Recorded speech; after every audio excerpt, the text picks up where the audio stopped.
please help me give a warm welcome to Ambassador John Rood.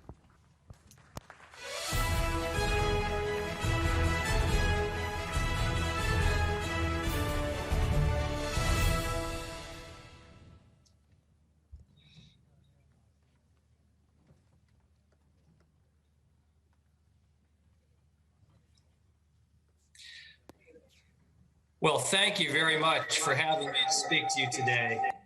First, let me compliment Mrs. Rajavi on that powerful address.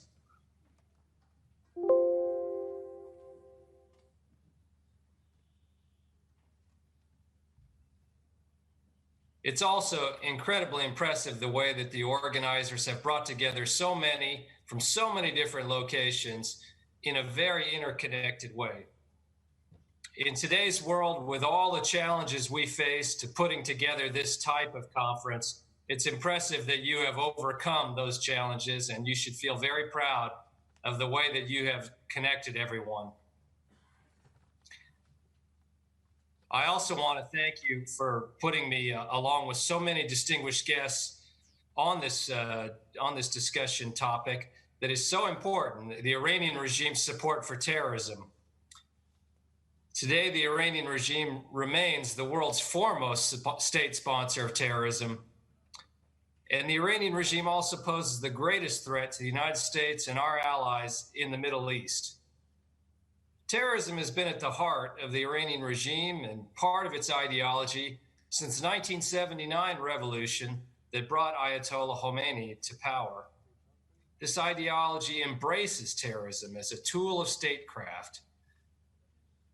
And the ideology promoted by Ayatollah Khomeini envisions spreading this revolution across the region, and the supreme leader who is in power today remains committed to this vision. We have seen the Iranian regime using Iranian forces and utilizing its embassies and people registered as diplomats to conduct and support terrorism across the Middle East and globally, in Europe, Africa, Asia, even in North America and South America. The regime in Tehran continues to provide a great deal of financial support to terrorists around the world, despite ongoing economic troubles in Iran that is seeing the declining economy harm the livelihood of the people of Iran. As the U.S. State Department Coordinator for Counterterrorism, Nathan Sales, pointed out in late 2018, at that time, Iran provided close to $1 billion annually in support to terrorist groups around the world. Just imagine the difference that that scale of spending could have made in improving the livelihood of the Iranian people at home had it not been spent on terrorism around the world. For the regime, it has had a policy, as discussed, of promoting terrorism and supporting proxy militias around the world. In Syria, since the early days of the civil war, Iran has been involved in propping up the Assad regime, to include providing arms, training, advisors, and combat personnel. Throughout the conflict in Syria, in which over 500,000 civilians have been killed, Iranian forces and support have played a key role in this appallingly brutal conflict that has included the use of chemical weapons by the Assad regime against his own people. In Iraq, the regime in Tehran has backed Shia militias like the Badr organization, Astab al-Haq, and Khatib Hezbollah, who have long served as reliable partners for Tehran, including conducting attacks on U.S. military personnel in Iraq from 2003 to 2011 using Iranian-provided munitions.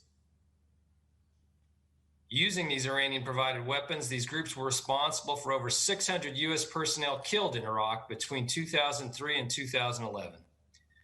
Elsewhere in the region, Iran maintains strong ties to the terrorist group Hezbollah in Lebanon. In recent years, as the State Department has publicized, Hezbollah operatives have been caught preparing attacks in places like Azerbaijan, Bolivia, Cyprus, Egypt, Peru, and Thailand. Hezbollah weapons caches have been discovered in the Gulf, in Europe, in Asia, and Africa. In 2012, Hezbollah bombed a bus in Bulgaria, killing 5 Israelis and 1 Bulgarian. In 2018, Iranian operatives were arrested for planning attacks in Denmark, France, Albania, and authorities in Austria, Belgium, and Germany arrested operatives planning attacks. The regime also provides support to Hamas and other Palestinian groups, Shia militias in Bahrain, and the Taliban in Afghanistan. In Yemen, Iran has supported the Houthi rebels with financial assistance, weapons, military training, and operational advice. And let us not forget that in the year 2011, the Quds Force allegedly was involved in a plan to assassinate the Saudi ambassador to the United States at a restaurant in Washington, D.C. And in so many areas, the regime is just not on the same page as the Iranian people, who do not support the regime trying to spread this malign influence across the region and its support for terrorism. So what do we do about this situation? One, I think it's very important that we continue the maximum pressure campaign that has been undertaken by the Trump administration to deplete and limit the ability of the regime in Tehran to support terrorism and export its malign influence across the region. We have seen the maximum pressure campaign substantially reduce the ability of the regime to support terrorism abroad. Across the board, the U.S. Treasury Department and the State Department have been very active in designating and sanctioning individuals, organizations, and sectors of the Iranian economy. As Mrs. Rajavi discussed, it's very important that this complex web of cutouts and front companies, individuals, and the financial tools that are used around the world must be targeted and attacked. And the private sector plays a key role in this. Companies need to be very careful in understanding who they are dealing with to prevent them from being involved in supporting these kinds of terrorist or illicit actions. In the United States, the FBI and the State Department have also stepped up things like the Rewards for Justice program that offers rewards for information on Iranian-sponsored terrorism. A second thing that we need to continue to do is use U.S. military forces to work with partners in the region to deter and, where necessary, take steps like the strike on Qasem Soleimani to restore deterrence and to deter further terrorist attacks where we see that deterrence fraying. We can't be afraid that when necessary to take very firm, decisive action. Third, it's very important that we continue to buttress and restore relationships between the United States and allies, including in law enforcement cooperation. We have to have that cooperation across the full spectrum of diplomatic, military, economic activities like those led by the Treasury Department and our law enforcement intelligence agencies. Finally, we need to recognize that terrorism is a part of the fabric of this regime in Tehran.